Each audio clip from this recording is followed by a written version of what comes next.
ಹೇಮಾವತಿ ನೀರು ಮಾಗಡಿ, ಕುಣಿಗಲ್ಲು, ಚನ್ನಪಟ್ಟಣ, ರಾಮನಗರಕ್ಕೆ ಬಿಟ್ರೆ ನಿಮ್ಗೇನು ಕಷ್ಟ ಅಂತ ನನಗದು ಗೊತ್ತಾಗ್ತಾ ಇಲ್ಲ. ಏನು ಕಷ್ಟ ನಿಮಗೆ? ಹೇಮಾವತಿ ಹುಟ್ಟಿರೋದು ತುಮಕೂರಲ್ಲ, ಅಲ್ಲ ತಾನೆ?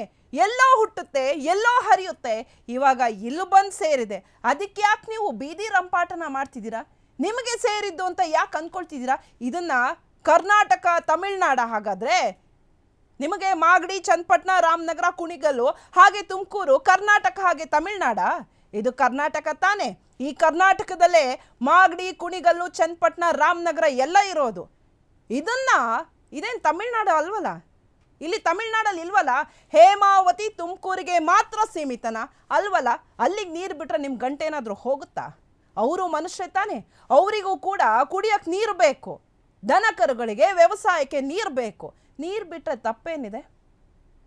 ನೀವು, ನಾನು ಒತ್ತಿ ಹೇಳ್ತಿದ್ದೀನಿ, ಮಾಗಡಿ, ಕುಣಿಗಲ್ಲು, ಚನ್ನಪಟ್ಟಣ, ರಾಮನಗರಕ್ಕೆ ನೀರು ಬಿಟ್ಟರೆ ನಿಮ್ಮ ಗಂಟೆ ಏನಾದರೂ ಖರ್ಚಾಗುತ್ತಾ? ಬಿಟ್ಟರೆ ತಪ್ಪೇನಿದೆ?